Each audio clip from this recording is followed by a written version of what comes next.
Kevin Richards with Tech News joins us at 7:30 to talk about our tech news, and we'll do that.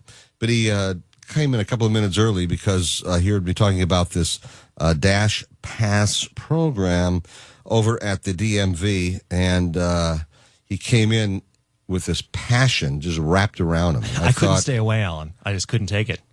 You just, you came in going, let me at it. I go, you're serious?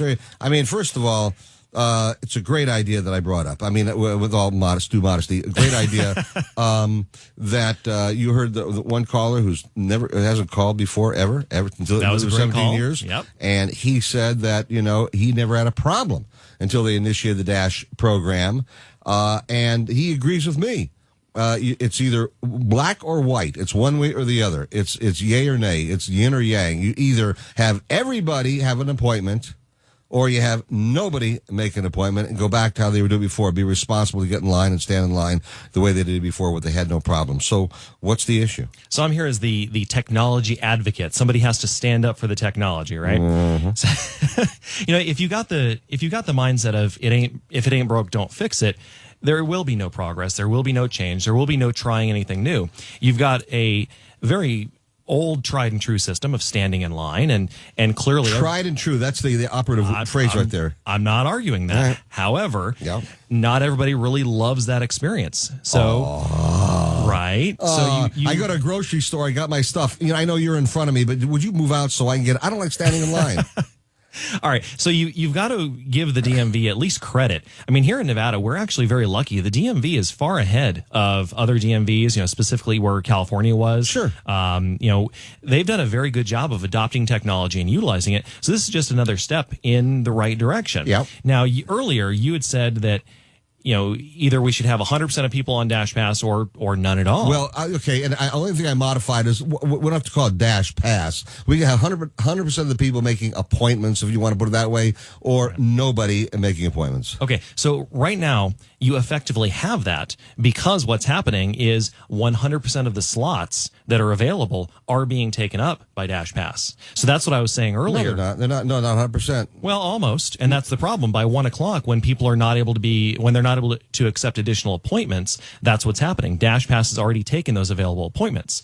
So my point was, do a holdback, and you can do this through technology. The system can say, okay, I'm going to hold back, let's just pick a random number, 20 appointments per hour. And as they start to be underutilized, I can start releasing those back to Dash Pass. 20 appointments per hour. They've got, the guy said that I think it was Blaine. Random number. 5 people doing this, and right now they're taking more information because of this new new Real ID system. So, I mean, that's taking more time, and I get it. My thought is this. Either everyone, by the way, it's not true that everyone is now using this Dash Pass system. I would say it's maybe 50% at the most right now using it, because you have a lot of people who, one, either do not have technology, or two, are unaware of the Dash Pass system, and three, they just go, well, we always stood in line, let's go do it. Right. So they just do. Okay, so take the whole day. Okay, right, exactly. So here's the deal. You make an appointment to see a doctor, and my example was, of course, a doctor may spend a little more time with the patient. Because we love going to the doctor. Or somebody may come in with an emergency or something like that. Right. But this is a 1, 2, 3 no-brainer. Now, I know it's going to take a little bit longer with the Real ID system. People are going to be bringing in, well, did you bring your ID? Well, that's my passport and all that stuff. So I get that, and they ought to have a separate section set aside just for Real ID, or understand that they're going to have to say to people that they're going to take a little bit longer. Thanks for calling me on the air. Hi, how you doing? Good to see you. Thank you very much. And for the record, that was not my phone. It was mine. Anyway, I cannot believe it. I don't turn it off because people do text me and everything else. I can attest people do text you. But I mean, I don't want to reveal a secret here, but the holdback system works with the hotels. If you go to the hotel and they say they're booked, they still have a couple available that are left over. Remember this. A hotel has X number of people coming in. The DMV is every single day, everyone They have to be seeing people every day. Everyone has to renew. Not everyone has to go to a hotel. That's true. So, I mean, everyone has to renew your license. You have to go through a process. The best way I can do it to make it fair and equitable for everyone is either go back to how we did it, where everyone stands in line. You like new technology. I get it. So, you know what? It was so painful. Huh? It was so painful to stand in line. Then, Nobody wants to do that. Well, We got to find. Tell me the drawback behind having people make an appointment, and they can notify you of your appointment, either like they do now. A doctor's office will call me and say, Mr. Stock, you have an appointment tomorrow at 10:30, don't forget, or something like that. Okay? Yeah. And then call me on the old-fashioned phone, my landline, my cell line, whatever. Or, because you're high-tech, they're going to call Kevin Richards on your cell, or they're going to text you. Right. Okay, I get it. I mean, I don't think there's anything wrong with the option to add the ability to call in, but I think the whole point here is they're looking for a technology solution, and people calling in and haggling over the appointment time is definitely not going to work. There's way too I agree. much. When you do it half baked, it's not going to work. Either that's why you have some people going, I'm doing this dash system, man, just like you told me to, and look, it's getting screwed up. He said that they had that dash system, and they still had to wait, and again and again and again. It's not working the way it is. So either put everybody on it or take everybody off. Well, I will tell you, new car registration has got so easy now. You don't have to ever go into the DMV whatsoever. Your car dealer will take care of it for you. Well, they may do that, but better than that, you can still do it yourself. 100% online. Oh, for new cars? Yep. Okay, but a lot of those dealers, I know for a fact, one that I've dealt with, went ahead and they would do it for you. Yeah, they'll do it too, because they know how easy it is too. I mean, you literally just log on, you put in a simple number that identifies that the car was sold from a dealership. Now, this only works from a dealership, but it's incredibly easy. You just put your information in, it recognizes you, it recognizes your insurance. If your insurance company has correctly updated their systems, and you're able to get your license plate through the mail. All right, I know there's a lot of buzz about what's going on with Facebook these days. Some people say it's dead. I have one guy who said, as a matter of fact, that the internet is going to disappear entirely. I know who that guy is. Yeah, I know you do. We're going to talk about that and some of the issues having to do with tracking police officers. Some people are upset about that. Well, come on back. Tech News with Kevin Richards. Joining me here in studio right now, Kevin Richards with our Tech News segment. He's always got a lot of stuff going on, so let's get right to it. Big predictions are that Facebook is dead. I didn't know that. It's funny. We've gone back and forth. The news media always likes to build something up, and then, of course, they want to tear it down. So with Facebook, that's certainly not the case. They just released some more numbers, and they're bigger and better than ever. They've got over 1.39 billion, with a B, monthly active users as of December 31st, 2014. That's a 13% gain. And people kept predicting that Twitter was going to be the Facebook killer. Twitter's just amazing. You got to be on Twitter. It's the place to be. Facebook created a more engaging place. They created a website that's easy to use. It's mobile. Facebook is more expansive, though. Mm-hmm. I mean, you can do more with it than Twitter. Right. Twitter, you're certain number of characters and that's it. Facebook, you can do everything. You put your pictures, and you put your family, and you got all about you and their own timeline and everything except your schedule when you use the potty. I mean, you got everything. Well, some on people there. do that too. I know they do, and I wish they would refrain from that, please. But yeah, this is what Facebook is big. I can't see anyone else. They used to have another one. What was the other one that tried to compete with it? Oh God, I can't remember what. MySpace. I forget. MySpace. Well, I mean, does that still exist? It does. I mean, it's owned by Justin Timberlake now, and he's made it more of a niche specifically for interacting with artists. But it's a completely different experience, and with Facebook, the other thing that they always said was a problem was its ability to make money. So I, being in the industry just a little bit, knew that right as soon as they went public, and that was when the focus was going to be on their revenue, I also saw an immediate shift to their ability to start generating revenue. And the calls, the hey, let's help you start advertising on our platform. Let's show you how to use our platform. Those increased to business owners significantly. All right, but now Facebook had a problem this week. There was an outage, if I recall. There was an outage. It was early in the morning. Funny thing is, police 911 dispatchers in the East Bay, San Francisco area, were getting calls people were telling them that Facebook was down on 911. What do I do? What do I do? I can't get on Facebook. I can't get on Facebook. Call 911. Yeah, that's not something you do. So Facebook admitted the outage. They said this was very important. This is probably why they admitted it most, was because they did not want people to think that they've been hacked, because that's a very bad thing for their PR and for your privacy issues.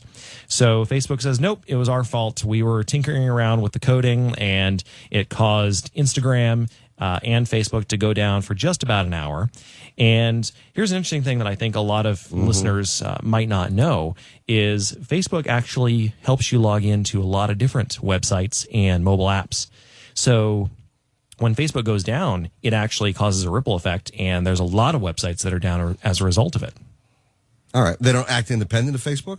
Well, websites that want to have a login system, so it remembers you, they will utilize Facebook as a way to get people to log in. I know people freak out now. When I was a kid, if, one channel should go out and I was watching something on TV, you know what we would do? I'd go in the other room and play a game. I mean, a little on the floor game. I'm not even talking about, there's no screens and like that. Last night my children actually chose they wanted to play Monopoly instead of playing Nintendo. I was shocked. Monopoly, real Monopoly. The board game. They pulled out the board game, and I said, no, let's go play Nintendo because it's easier. And they're like, no, I know, huh? They wanted to play the board game. So I sat down, we played the board game. It was all manual, and there was no technology involved. It was painful for a second, but I survived. Painful for a second. All right, talk to me real quickly, because Facebook's offering the opportunity to watch The Big Game. Yes. Talk to me about that quick. Yes, so Facebook is acknowledging that there's this particular national holiday coming up this Sunday, and they want to make sure that you spend it with them. So you go to Facebook.com. National holiday. I like that. I'm telling you. Facebook.com/Super Bowl, and you will be able to see all things Super Bowl related. Now, again, this is where Facebook is smart. When you go there, any of your friends or anything that you've liked that has mentioned Super Bowl will be one of the first things you see. So Facebook is being smart. They're trying to show you things that are relevant to you. If there are none of your friends that have mentioned it, then it will show you other posts that are out there. So it's really cool. It's an acknowledgement that when we're sitting there watching TV, we've also got our second device. It's called the second screen. We've got it out. We're interacting with our friends who may not be sitting there right next to us using our iPhone. All right. In a moment, I want to talk about some of the issues of privacy concerns, both for students and for police and everything else, because there's a lot of stuff going on, a lot of concern about that, and we're going to talk about that in just a moment. Kevin Richards joining me from Ventura Web Design. You want to find out more about Ventura Web Design, go to allenstock.com. By way of disclosure, they are the ones who created my web page. They did a great job, by the way. They helped me manage it, and go to allenstock.com. On the right-hand side of the page, you'll see a Ventura Web Design logo. Click onto that, and you can be in touch with Ventura Web Design, Kevin Richards, and all the good folks out there. Well, right now, tech news with Kevin Richards from Ventura Web Design in studio with me. And let's talk a little bit about the law that Illinois enacted requiring students to hand over their social media passwords. Requiring them to hand over their passwords. That could be considered a violation of privacy. It could be, so it's a new law that was enacted on January 1st, and it is designed to curb cyberbullying. We can't have that. So they are allowing school administrators to make the decision as to whether or not they will require the student and the parents to hand over the social media login and password for that student account.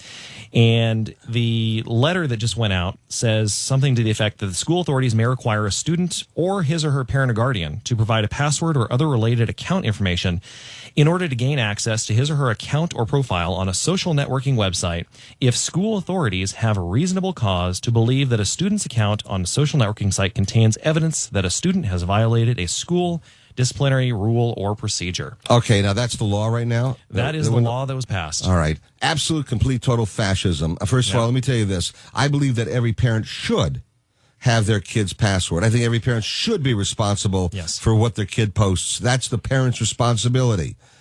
But if the law thinks, if the schools think, or the authorities think that a kid is bullying somebody or putting something up wrong, they ought to be be forced to go to court to get a warrant to get it. This should not be just a a law out there. Well, you shook your head. What do you mean? Well, I shook my head because the courts have ruled a little bit differently. Again, I'm not an attorney. I just happen to have a little bit of information. And in regards to school, your locker is a little bit less protected than, say, your home is. So what they're trying to do is they're trying to extend that rationale into social media. Kids going on Facebook is not his locker on school grounds, though. It's off school grounds. It's in his private life. Right. It's with a computer in his home. Yep. And if you want to come into my home and find something, bring a warrant or you don't get through the front door. So the difference is with a locker, they're in search of drugs or weapons. So there's an immediate risk that needs to be addressed. All right. Cyberbullying, they're saying that that is affecting school, and that's what's giving them that ability to reach. All right, my argument back is more powerful, and that is that when you talk about a gun or a weapon or a bomb in somebody's locker, it's an immediate danger, a clear and present danger. When you talk about somebody posting something that is bullying or whatever else, that is not a clear and present danger. So you know what? Get a warrant and then go ahead, if you can show there's a reasonable cause, and then turn around and enter the person's home. In other words, you can get it at that point. Fascism, I'm telling you, this is Illinois, where they don't like guns anyway. So, true. And who lives, Obama and Rahm Emanuel. What do you expect now, out of Illinois? One parent actually said that she would be willing to show the social media account, but she's not interested in handing over the password. I don't see that there's a difference between the two. If you're going to show your social media account to a school official, you may as well give them the password anyway. Okay, like I said, keep your nose out of my business. You don't like it, go get a warrant. I don't disagree. All right, let's talk about... Real quick, Minnesota, they actually, a school 3 years ago, forced or coerced a 12-year-old to hand over her password, and they ended up going to court and paying her $70,000 for doing exactly what this Illinois law is requiring. Well, I'm going to predict right now that same thing's going to happen in Illinois. You're going to wind up with them forcing a kid. They're going to go to court, and this law will be overturned. This is an absolute fascist law, and it should not be tolerated. There's no immediate requirement to get that password. You're right. You can go have a judge look at the facts of the case and make a decision. Again, there's no bomb ticking in someone's Facebook page. Okay, let's move on. There's a Waz or Waze app or something like that, owned by Google, that helps track with the whereabouts of police officers. Officers very concerned about this, whether or not they're making them less safe. Is this legal? Well, it's totally legal, and that's why the sheriffs and the police chiefs are very upset about it, but they really can't do anything about it. So for the longest time, this app has existed, and one of the features of the app is, hey, there's a police officer, and he's located at Craig and Jones, and you can identify whether he is visible or hidden, and then other users of the app will be able to see that they're approaching a police officer, and they can then make perhaps changes to their driving habits accordingly. The reason why this is getting some attention now is the most recent shooting of police officers, the NYPD officers. Correct. That's what I was thinking of. Exactly. Unfortunately, the shooter supposedly had a picture of a screenshot from Waze showing where police officers were. Oh, just great. And he posted that. So now the sheriffs and the police chiefs are saying, well, here's the evidence we need. We need to ask Google to be a good corporate citizen and take away that feature. So what are they doing? How do they respond? Google's not responding. That's how they're responding at this point. So they're going right here. They're not doing anything about it. The argument is police officers all the time, they post their locations all by themselves. They say we're going to have a DUI checkpoint at this location, or we're going to do saturated patrols in this particular neighborhood. But what this does, this goes back to what happened in New York. Right. Somebody located the officers with Waze, and they wound up killing them, and they surprised them, and it happened here some months back also without using Waze, but anything that makes police officers less safe. When they post where they're out for a DUI checkpoint, then they know what they're doing, and they've got their guard up, so to speak. But to all of a sudden post stuff without them knowing about it puts them at huge risk. Bad news. Google should acquiesce in this. Absolutely. DEA is admitted collecting millions of license plates. Also, that also presents a privacy concern. Going back to what we were talking about kids and their passwords. I was going to say we got the opposite end of the spectrum right here. We got the DEA collecting millions of license plates nationwide, monitoring the vehicles and their movements and their location. So it's this balance. We've got to be balanced between what we share as a public, what we're allowed to know as a citizenry, and also we've got to balance what the government is going to collect about us. I'm sorry. You don't go around collecting millions of license plates for no reason at all and think we're going to be tracking everyone. That harkens back also to the USSR. Well, this one will really get you. One of the uses that they were doing is they are actually going to deploy a lot of this technology outside of a particular gun show, and they were going to track all the people who were at that gun show. They were going to be getting all the license plate information, and then, of course, from the license plate, they can then turn around and find out who the registered owners of the vehicle are. And they're going to probably do the pilot program in Illinois. Well, they're also trying to get the kids' social media passwords also. Yep, absolutely. This is insane stuff. So where does it stand right now with the DEA? Quickly. So the DEA is saying that, we're pulling back a little bit. We have found that this information has been valuable in limiting the drug cartels. So we have seen a lot of value in the data that they're collecting, and they say they're going to continue to do it. Okay. Every time I hear stories like this about what's going on in Illinois and this thing with the DEA and collecting million, that reinforces why I like Rand Paul more and more. I want government out of my life as much as possible. They should be there to protect us, but not to infringe on us. And I don't need Big Brother watching over me all the time. Right. And next week, we'll talk more about a bunch of different search engines that you can use other than Google that don't track you. All right. And also next week, we'll talk about the statement made by Google chairman Eric Schmidt that the internet will disappear. That's right. Do you believe that? Well, you got to look at what he was saying and what the context was. All right. He was probably firing up a fat one. He was probably in Colorado somewhere. He was making a statement. All right. Thank you very much. That was Kevin Richards. You want to find out more about Ventura Web Design? Go to allenstock.com on the right-hand side of the page. You'll see the logo for Ventura Web Design. Click onto that, and you can find out more about what they do. By way of a disclosure, they did my website. Absolutely great website, and I appreciate it. And you can also get a hold of Kevin Richards through Ventura Web Design. Thanks so much for being here. Thank you, Alan. We'll do it again next week.